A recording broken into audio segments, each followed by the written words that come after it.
C'est le retour des débriefs nocturnes. Salut à tous, bienvenue sur la chaîne du Club des 5. Je suis très heureux, je suis très content d'être avec vous. J'ai pas beaucoup de voix, je reviens du Parc des Princes perso, voilà. Mais on va débriefer cette victoire du PSG face à Manchester City.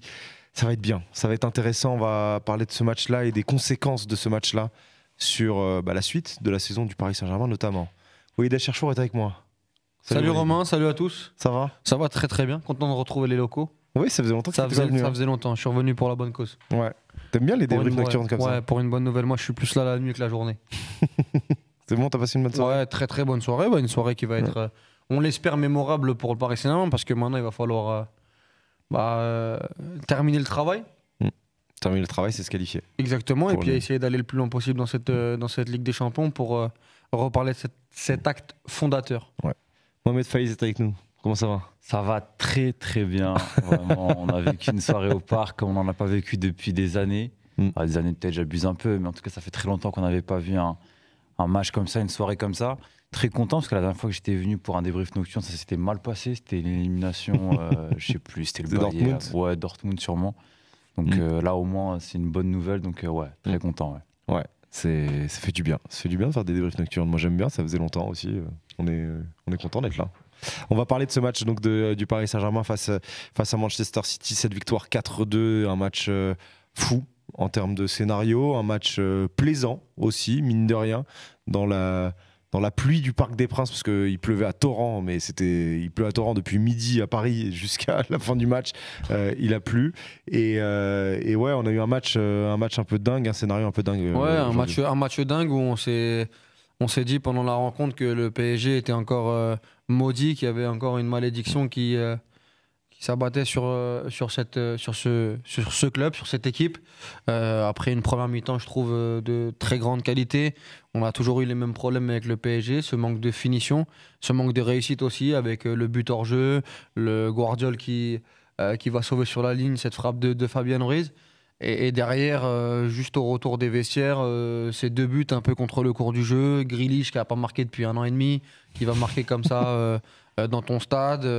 Erling Haaland sur un double contre favorable qui va marquer. Et tu te dis, bon, le PSG va s'écrouler. Et puis là, c'est déjà qu'il ne fallait pas perdre contre City. Il ne faut pas prendre non plus une rouste contre Manchester City parce que sur le goal average par rapport à Stuttgart, ça aurait été très très compliqué. Et on a une équipe du Paris Saint-Germain qui a continué à jouer son football comme en première mi-temps, qui s'est réveillée. On savait que l'objectif avec ce City très fébrile, c'était de marquer un but. Parce qu'à partir du moment où tu marques un but à Manchester City en ce moment, derrière c'est comme le ketchup, ça sort à toute patate. Et c'est ce qui s'est passé derrière, où on a une équipe du PSG qui a appuyé, avec les bons changements aussi de la part de Luis Enrique, on en parlera après. Une équipe de Manchester City qui a complètement perdu pied, et une équipe du PSG qui a terminé en boulet de canon, qui met 4 buts avec les offensifs qui répondent présent, ceux qui sont sortis du banc ou ceux qui ont démarré. Donc, et puis avec une fête incroyable au Parc des Princes, un engouement, une ambiance, les joueurs très très contents et soulagés d'avoir gagné ce match-là, et qui te permet de pas de te qualifier à 100%, mais de prendre une très très grande option sur la qualif. T'es en bonne place, quoi. Exactement.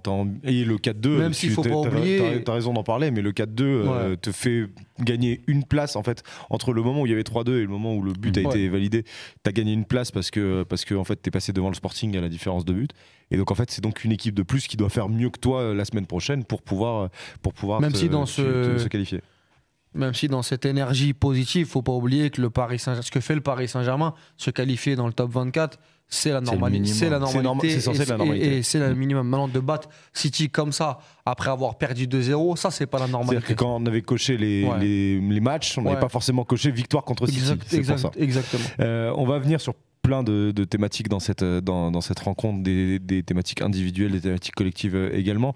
Mais est-ce que tu es d'accord aussi, Mohamed, sur le fait que ce PSG n'a jamais douté dans sa manière de jouer, même à 2-0, même contre le compte du jeu, comme c'était le cas après le deuxième but de Haaland? Ouais, totalement. On a vu un panel de ce que Luis Enrique veut proposer dans son football. On a vu tout, on a vu le contre-pressing, on a vu les jeux collectifs, on a vu les transitions par moment, on a vu le tempo au milieu de terrain par Vitinha, on a vu l'intensité de João Neves. Et finalement, les renversements de jeu aussi. Ouais, ça c'est vrai parce que les diagonales de Hakimi, notamment en première période, qui à chaque fois déstabilisait le bloc de City, t'arrivais toujours à trouver de l'autre côté Barcola ou Désiré Doué, et du coup ça crée un surnom parce qu'après t'avais notamment une action où Ruben Dias prend le carton jaune en première mi-temps, sur le dédoublement qui se fait. Et bon, il sait qu'il va se faire enrhumer, donc il va faire faute. Et il y a eu ce mix entre quand fallait temporiser, ça jouait tranquille, et quand fallait jouer plus vertical, il y avait ce switch-là qui était vraiment bien effectué à chaque fois et qui a totalement submergé City. Et Guardiola le disait aussi en conférence de presse que le fait d'avoir mis en première période que ce soit Lee Kang-in ou Désiré Doué dans la zone qui décrochait beaucoup et qui rajoutait un milieu de terrain en plus à chaque fois, bah, ils étaient complètement débordés, que ce soit Kovacic, De Bruyne, Bernardo Silva, et ça faisait toujours un joueur de plus pour le porteur de balle. Et finalement, tout au long du match, même quand il y a eu le 2-0 pour City, même quand il y a eu les buts refusés pour le Paris Saint-Germain, eh ben, on n'a jamais senti une fébrilité dans le jeu, même si mentalement on a pu croire que ça allait vaciller. Et c'est quelque chose qu'il faut noter sur les dernières rencontres. On a souvent vu Paris, même quand c'était compliqué, réussir soit à aller accrocher le match nul, soit à aller gagner ce match-là en fin de rencontre. Il y a eu Lens il n'y a pas si longtemps que ça, où tu vas gagner le match. Monaco. Et Monaco aussi. Monaco en trophée des champions. Non, sur le match. Là-bas aussi. Sur le match où tu es mené 2-1, tu fais 4-2. Ah oui, aussi. Il y a eu ces rencontres-là où on a vu, c'est un peu une constante, où on a vu ce PSG-là qui, même quand c'était difficile dans le jeu, avait ces ressorts-là. Mais il fallait le faire en Ligue des Champions. Exactement. Et à ce moment-là, au jour J, où tu peux passer encore une fois pour un club clownesque à te faire sortir par City entre guillemets qui est en grande difficulté. Moi là où j'ai été impressionné par ce PSG, au-delà des intentions, parce que on a vu que depuis le début de saison dans le jeu cette équipe-là elle était capable de rivaliser avec pas mal de clubs, mais c'était surtout de concrétiser et de continuer à toujours jouer au football de la même manière. Tu parlais du pressing, moi c'est sur la qualité athlétique où j'ai trouvé que tu parlais du match, de l'action sur Ruben Dias qui met un énorme coup à Hakimi. C'est le signe quand même d'une grande fébrilité de Manchester City en se disant que en fait ils ont les jambes en face et nous on les a pas. Et tu vois, tu l'as senti très vite. Voilà, Erling Haaland qui se fait manger par Pacho, Kevin De Bruyne qui n'arrive pas en transition à avoir les jambes pour impulser quelque chose. Bernardo Silva par Neves, je sais pas combien de fois. Exactement, et que ce soit dans les duels, dans les courses.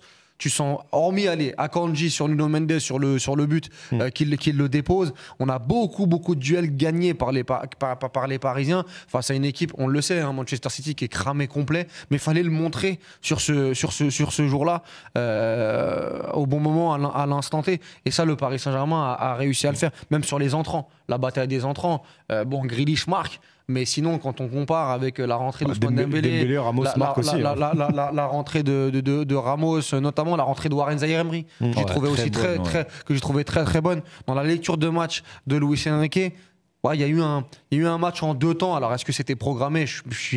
J'imagine qu'il qu'il voulait pas le 2-0. Mais même sur la bataille des rentrants, le côté athlétique, le Paris Saint-Germain était bien supérieur. Et il y a une époque où on disait souvent que l'intensité... Bon, après, il faudra voir sur la durée face à des équipes qui sont, pour moi, plus en forme que City qui est en fin de cycle. Mais même déjà, voir cette équipe capable pendant 90 minutes d'être près du texte, de pouvoir impulser, réimpulser, mettre City dans les cordes à ce point, c'était quand même quelque chose de très fort. Et moi je parlais de ça avant le match quand le groupe est tombé dans la matinée.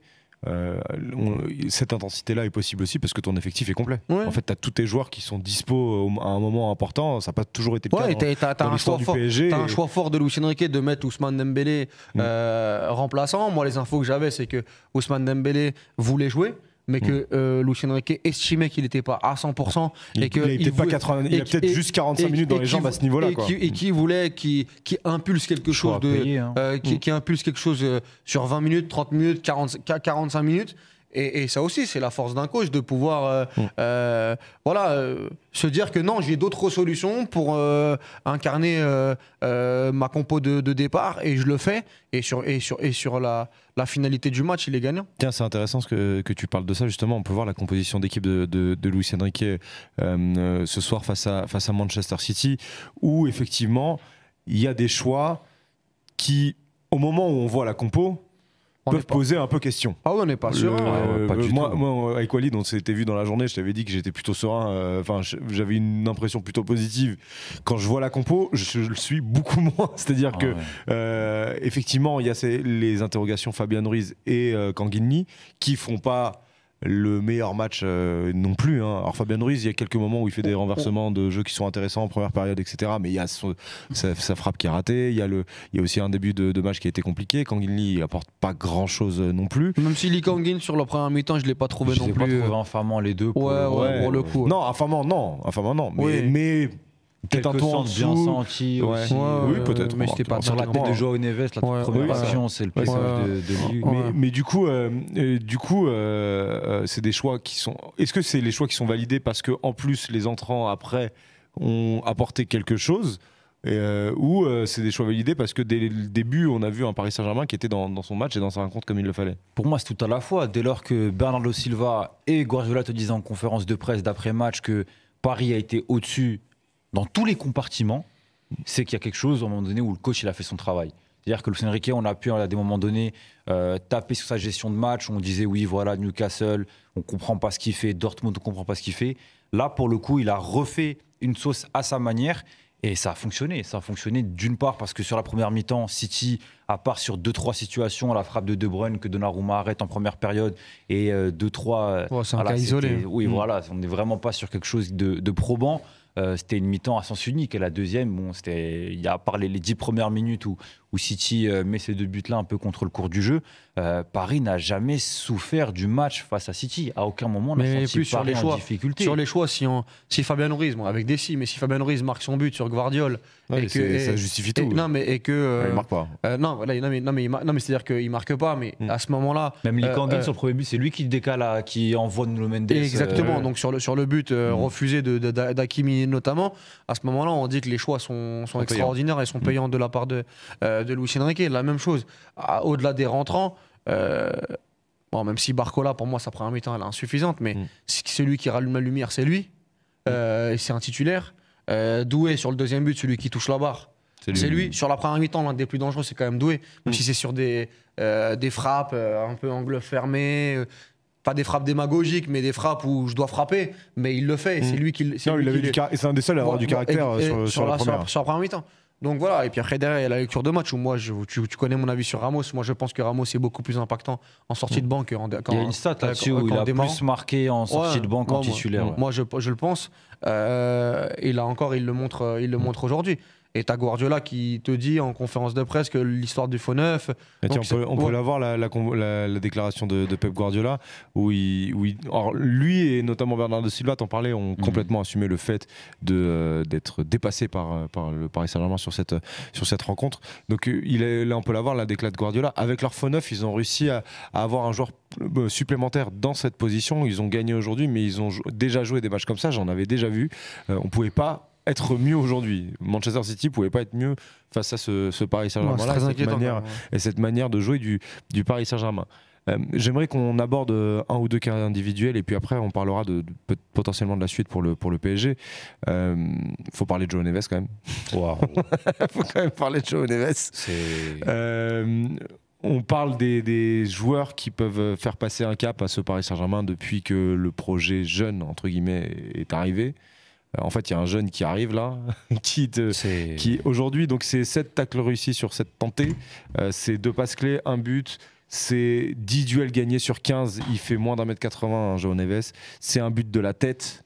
La tête, elle est pas facile, hein, parce que c'est une tête plongeante juste après le rebond. Surtout qu'il y a eu quand même pas mal de cas où il a 2 doigts de la reprendre sur la première mi-temps. Ouais, mais ça fait plusieurs matchs qu'il est présent sur les coups de pied arrêtés et qu'il touche le ballon à chaque fois. Enfin bref, c'est un match dingue de Joao Neves dans absolument en fait tous les compartiments du jeu d'un milieu de terrain moderne. Totalement, il arrive à allier son bagage technique. Alors sans être un virtuose, il est pas gêné par le ballon du tout. On l'a vu plus d'une fois. Et il arrive à allier ce bagage technique-là avec un coffre athlétique mais démentiel où il arrive à multiplier les efforts. À un moment donné, au milieu de terrain, tu voyais que lui au PSG. C'est-à-dire que sans obstruer le travail de Vitinha, de Fabian et par la suite de Warren, celui qui sortait du lot, celui qui brillait, c'était João Neves. Parce que dans les duels, combien de fois on l'a vu chipper des ballons, tacler, presser très haut. Et surtout, là où c'est très intéressant, je ne sais pas si c'est une consigne spécifique du coach Luis Enrique, mais c'est de couper les transitions Citizen à la source. C'est-à-dire qu'au milieu de terrain, City n'arrivait pas à initier ces courses-là. De Bruyne n'a pas existé. De Bruyne ne touchait pas de ballon. Et quand il touchait les ballons, il se retrouvait très vite enfermé. Il faut aussi parler aussi, peut-être on en parlera après, mais du déchet technique de City. Mais c'était lamentable. Et De Bruyne, je pense qu'il a aussi été beaucoup gêné parce que Neves l'a embêté partout. Il l'a suivi partout. Il y a eu peut-être une spécifique sur lui. Mais en tout cas, c'était visuellement très fort. Et ensuite, tu le voyais. On l'a vu latéral gauche en Ligue 1, on l'a vu milieu gauche en début de saison où il fait ses 7 passes décisives, meilleur passeur du championnat. Et là, le match qu'il fait, c'est vraiment... on attendait cette confirmation-là sur un gros adversaire, sur un gros match. Et là, il nous l'a donné avec en plus ce but-là. Et franchement, même sans le but, il sort un match où c'est de loin le meilleur Parisien sur la pelouse. On n'aurait pas dit que le milieu de terrain, Vitinha, Fabian Ruiz, João Neves face à Kovacic, Bernardo Silva, Kevin De Bruyne, ce soit le milieu du Paris Saint-Germain qui allait l'emporter. Oui, c'était pas une garantie, en tout cas, fallait le montrer. Même si on sait que Manchester City est en grande difficulté, mais on pouvait imaginer qu'après le match contre Ipswich, que ces grands champions-là répondent présent. Et c'est vrai que si on insiste sur João Neves, moi je l'ai déjà dit dans d'autres émissions, mais João Neves, il fait un gros début de saison en Ligue 1, mais ça reste de la Ligue 1. Et donc, avec le passif qu'on a au Paris Saint-Germain, on se méfie souvent. On se dit, bon, on va attendre, on est quand même exigeant, on va attendre un gros morceau. Même si contre le Bayern Munich, je l'avais déjà trouvé plutôt bon. Mais je me suis dit, voilà, on va pas s'enflammer. Là, ce soir, j'ai pas envie de m'enflammer plus que ça, mais moi, je pense qu'il s'est passé quelque chose. Même auprès des supporters, auprès des observateurs. Là, tu mets une grosse... t'envoies quand même une grosse carte de visite. Il n'a pas encore 20 ans. Hein. Ouais, voilà. Et tu vois le potentiel du gamin, tu te dis, ouais, ça peut donner quelque chose d'assez grand. Parce que là, tu parlais de Kevin De Bruyne, mais moi, ce qui m'a choqué surtout, c'est qu'il a fait une indiff sur Kovacic toute la première mi-temps. Ou à chaque fois. En fait, ils n'ont jamais eu le temps de véritablement poser le jeu à partir du milieu de terrain. Il lui soufflait dans la nuque. À chaque prise de balle, il avait une sangsue, une araignée qui était capable de lui subtiliser le ballon. En deuxième mi-temps, il s'occupait de Bernardo Silva, la même chose. Il a 2-3 duels où Bernardo Silva explose totalement. Il est gainé, il a des espèces de cuisses assez incroyables. Il rebondit, il bondit, il jaillit, il explose. Et c'est vrai que c'est assez énorme parce que les spécialistes portugais disaient qu'il était meilleur sans ballon qu'avec. C'est vrai qu'avec, il est très propre.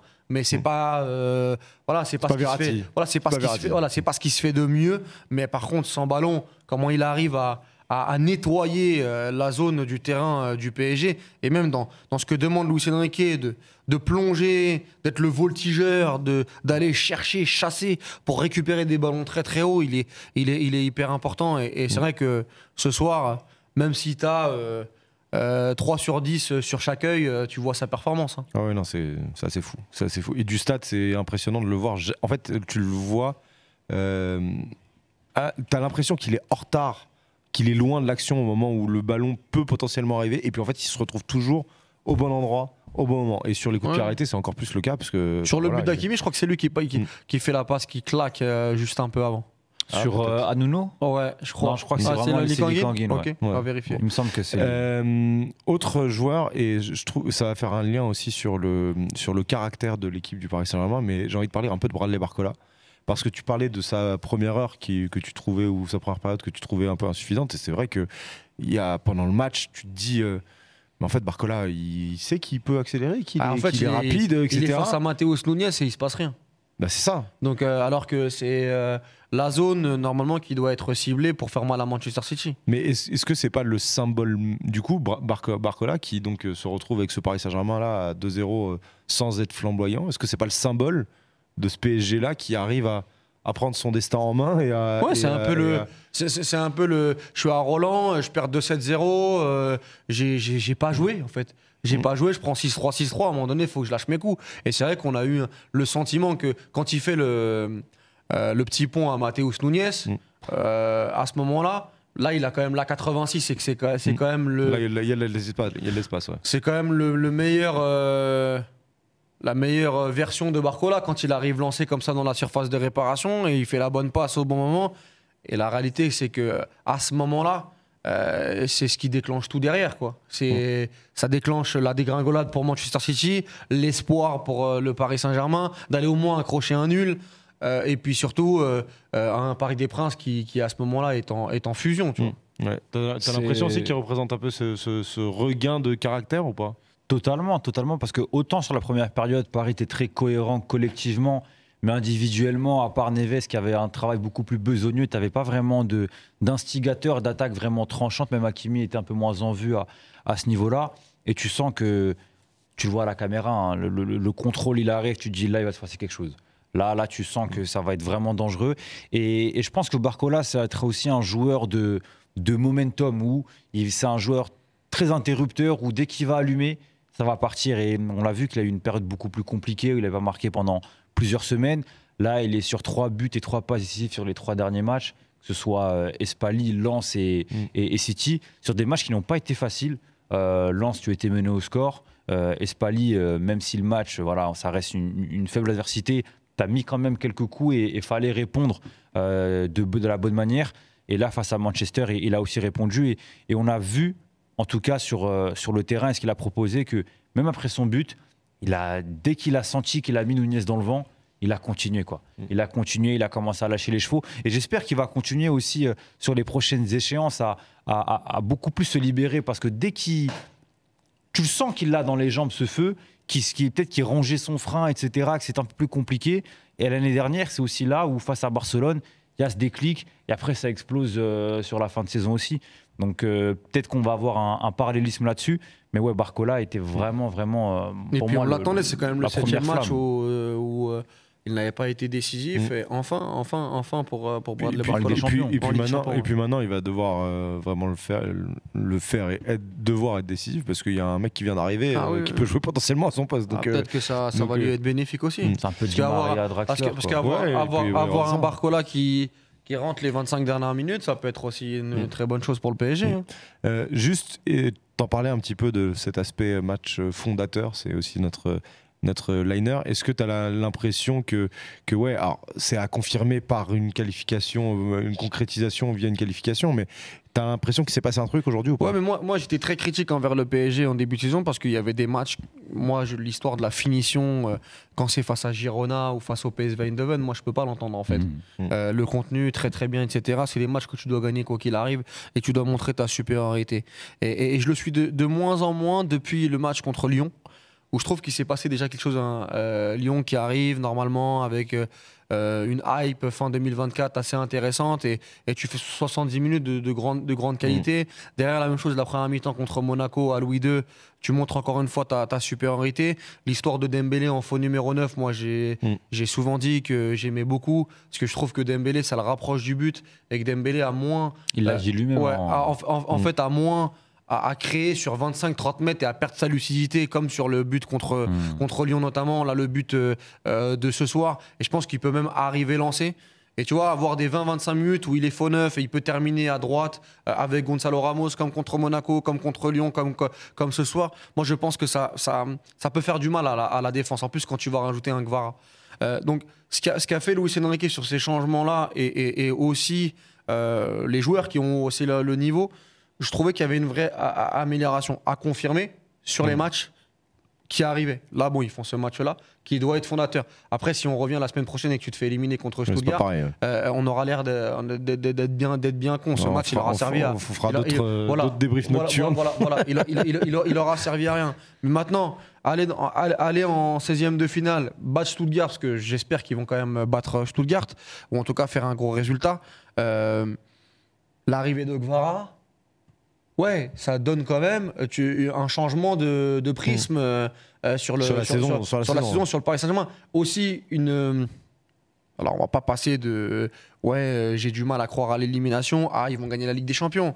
Mais quand tu vois que le Bayern prend une trempe ce soir contre Feyenoord, quand tu vois qu'Arsenal n'a pas Saka pendant 3 mois et comment il s'appelle, et Gabi Jesus, quand tu vois que le Barça est capable. Manchester City. Non, mais Manchester City va peut-être même pas se qualifier, que le Real Madrid, même si c'est la grandeur du Real, c'est imparfait. Tu te dis, bon, dans cette formule-là, voilà, en grandissant. Pourquoi pas faire des choses intéressantes, quoi, grandir dans cette compétition. Maintenant, on n'en est pas là. Et comme le Paris Saint-Germain, je répète comme en début d'émission, mais le Paris Saint-Germain doit être là où il est aujourd'hui. C'est juste qu'ils sont mis dans la panade. Donc, il ne faut pas non plus que ce match-là nous fasse... on va peut-être redescendre sur terre dans 2-3 jours. Parce que tu parlais de match formateur, un peu dans le même esprit, ça fait penser à l'ambiance qu'il y a eu post-Dortmund 2020, où tu sens que ce match a créé quelque chose au sein de l'effectif de l'équipe, du coach. Et là, quand tu vois l'explosion, que ce soit sur le but de João Neves, ou tu sens... Ramos, même celui de Ramos. Exactement, où quand l'arbitre il valide, tu sens qu'il se passe quelque chose sur ces soirs-là.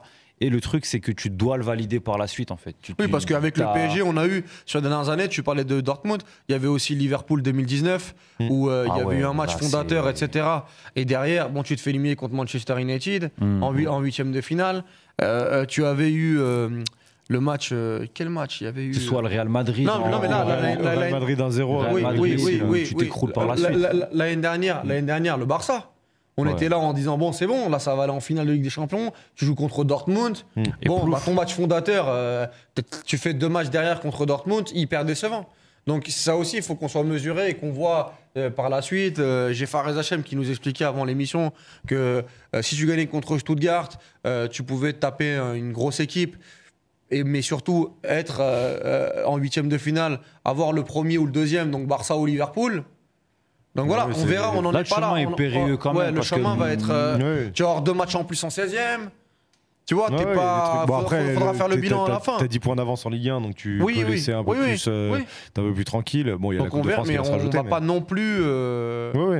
mais juste sur le match d'aujourd'hui, toi, est-ce que tu as senti qu'il y avait un truc de différent? Alors moi, t'étais au Parc des Princes, toi, ou pas? Non, du tout. Moi, je te donne le ressenti du parc. J'ai l'impression que c'était un match différent. C'est-à-dire que j'ai rarement vu le Parc des Princes comme ça. C'est-à-dire que ça a chanté du début à la fin. Il y a eu 2 tribunes aussi. Il y avait des ultras qui étaient mis du côté de Boulogne pour donner un peu semblant d'ambiance, et la tribune Boulogne a suivi ça. Mais c'est même pas que ça. Sur les interventions défensives, ça, du début à la fin, ça criait. J'ai vu des joueurs haranguer la foule, Désiré Doué, très tôt Dembélé en deuxième mi-temps qui harangue la foule pour quand il y a un corner. C'est des trucs que je n'avais jamais vus. Et donc quand on met le genre de prisme avec le contenu, le résultat face à un gros, l'ambiance qui va avec, bah on se dit en fait il se passe un petit truc, quoi. Ouais, c'est clairement, et sans débat possible, le meilleur match du Paris Saint-Germain sous Luis Enrique en Ligue des Champions. Très facilement, tu as senti déjà que l'enjeu de l'événement était dans les têtes, mais cette pression n'était pas une pression qui allait te bouffer. Et au contraire, c'est Paris qui a dompté cette pression-là pour en faire son allié. Et le stade était électrique, galvanisé. Et quand tu vois directement qu'au bout de la 5e minute de jeu, tu as Désiré Doué qui fait cette frappe-là, un peu angle fermé, et qui tout de suite gagne le corner et va haranguer la foule, on le voit tout de suite qu'il se passe quelque chose, et que le match est vraiment en train de tomber dans le domaine du « on va le faire ». Et pour le coup, tu parlais est-ce qu'il y a quelque chose de spécial, de différent ce soir? On l'a vu aussi que tous les joueurs, tous, du début à la fin, ils étaient concentrés, focus. À aucun moment, j'ai vu quelqu'un sortir de son match ou tomber dans la frustration, dans l'énervement, dans le trophée. On parlait de Désiré Doué face à Lens qui était peut-être en train de surjouer son jeu, de forcer son football. Pareil pour Barcola, pareil pour Vitinha, parfois qu'on pouvait dire un peu neutre. On l'a vu tenter une frappe de 40 mètres. Ça n'a pas marché, mais il l'a tenté, tu vois. Et tout ça, en fait, a fait que, mis bout à bout, on a senti une espèce de synergie entre le coach et ses joueurs qu'on n'avait jamais vu, en fait. Sous Luis Enrique, on n'avait jamais vu ça, où tu avais l'impression que tout était minutieusement mis bout à bout, l'horlogerie suisse, pour que tout fonctionne. Et au final, si City était autant mis en déroute sur 90 minutes de jeu, parce qu'il faut vraiment appuyer là-dessus, City n'a pas vu le jour. City était dans la machine à laver, et au final, Paris en ressort grandement gagnant. Parce que comptablement, tu l'as dit, tu fais plus 2 au goal average, ça te fait gagner une place. Et surtout, je pense que là, il y a des joueurs qui vont sortir grandis. C'est des baptêmes du feu sous des matchs sous haute tension. Et que ce soit João Neves le premier, même Vitinha, je pense que c'est des matchs qui vont lui faire du bien. Nuno Mendes qui était un peu dans la tourmente, et même s'il est fautif sur le but, on l'a senti un peu plus aussi motivé, Désiré Doué. Je pense que tous ces gars-là, ça va leur faire du bien au mental comment il s'appelle, Gonzalo Ramos, après la déclaration du coach aussi. Donc il s'est clairement passé quelque chose de spécial. Maintenant, comme l'a dit Walid, la vraie crainte, c'est que ça fasse, tu vois, effet étincelle, et au lieu d'allumer un brasero, l'étincelle va s'évaporer et il ne restera plus rien, quoi. Et ce succès a d'historique, c'est que c'est la première fois de l'histoire du PSG en Ligue des Champions que Paris gagne un match après avoir été mené de 2 buts. C'est la première fois de son histoire, et c'est la première fois depuis 2012 que le PSG le fait, toute compétition confondue. C'était contre Valenciennes, ils étaient menés 2-0, ils ont gagné 4-3. Mais sinon, depuis ce temps-là, le PSG n'avait jamais remonté un écart de 2 buts, que ce soit en championnat et en Ligue des Champions, c'est la toute première fois. Donc effectivement, c'est une performance assez folle, et faire ça face à Manchester City, même si c'est pas le grand Manchester City, on aura peut-être l'occasion plus tard de revenir sur Manchester City, mais c'était une vraie perte de la part du PSG. On va terminer cette émission avec notre partenaire, Winamax. On vous rappelle que le Winamax est partenaire du Club des 5 depuis maintenant de longues années. On va s'intéresser au prochain match du Paris Saint-Germain face à Reims en Ligue 1. Juste avant, on vous rappelle que jouer comporte des risques. C'est important d'avoir conscience de ça, et qu'il faut faire attention aux mises que l'on met. On vous rappelle aussi que si vous n'avez pas de compte Winamax, vous pouvez en créer un avec le code promo qui est Club 10 pour le Club des 5, qui va vous permettre d'avoir 10 € de free bet en plus de toutes les offres de bienvenue de Winamax. On se penche sur PSG Reims. On a une cote chacun pour voir ce match-là, et on va essayer de vous la vendre, savoir ce que ça peut donner. Walid, ta cote? Moi, c'est le début de Kvara. Ouais. J'ai envie de le voir titulaire, et j'ai envie de le voir marquer avec ce nouveau maillot contre Reims, où je pense qu'il va démarrer. Il y a des grandes chances qu'il démarre ou qu'il rentre en jeu, et je le vois bien face à une équipe rémoise en grande difficulté défensivement. Faire les présentations avec le Parc des Princes. Premier match potentiel de Kvaratskhelia qui serait donc à 2,15. On a mis Kvaratskhelia, mais on a fait comme tout le monde une faute d'orthographe. Là, il y avait le S avant le T, mais ça sera pour tout le monde, je pense. Comme ça, 2,15, le but de Khvisha Kvaratskhelia. Comme ça que ça doit se prononcer. Bon, c'est fort. Impossible. On va dire Kvara. Kvaratskhelia. Kvaratskhelia. La cote de Mohamed. Moi, c'est Bradley Barcola buteur, et Paris qui gagne. Donc voilà, Barcola, il est sur 3 matchs de suite. Paris qui gagne par 2 buts d'écart. Par 2 buts d'écart, oui. Forcément, Paris est sur une bonne dynamique, et Barcola surtout, il est sur 3 matchs de suite en marquant. Espali, Lens, City. On sent qu'il est en train d'acheter les chevaux. On ne va pas refaire tout ce qu'on a dit sur lui, et je pense que c'est aussi le bon moment pour lui de confirmer sa bonne dynamique. Et voilà, Paris va arriver en confiance, un peu euphorique, et je pense qu'ils vont pouvoir faire le travail tranquillement contre Reims avec 2 buts d'écart, les débuts de Kvara, et terminer tranquillement cette semaine. 2,45 pour le but de Barcola, et le PSG qui s'impose par au moins 2 buts d'écart. C'est 2 buts d'écart ou plus, hein. Et moi, je pense que Gonzalo Ramos va démarrer ce match-là, parce que ça va faire tourner. Et donc, je vois un doublé de Gonzalo Ramos à 5,30. C'est pas mal, je trouve. Un doublé de Gonzalo Ramos, ça peut être bien, sachant que ça va faire tourner, parce qu'il y a Stuttgart quand même. Parce que c'est Stuttgart dans une semaine. Le PSG va jouer, si ça continue là comme ça, là ici il y a qualification pour les 6e, le PSG va jouer tous les 3 jours jusqu'à, je crois, fin février, puisqu'il y a la Coupe de France qui s'insère par-ci par-là. Il y a les 2 tours qui vont jouer en 15 jours, là, les 16e de finale. Donc à la suite de... Ouais, c'est les 2 tours, je crois, c'est 11 et le premier match c'est le 11 et 12 février, et après je sais plus si c'est 1 ou 2 semaines après. Okay. Mais donc ça va aller très vite.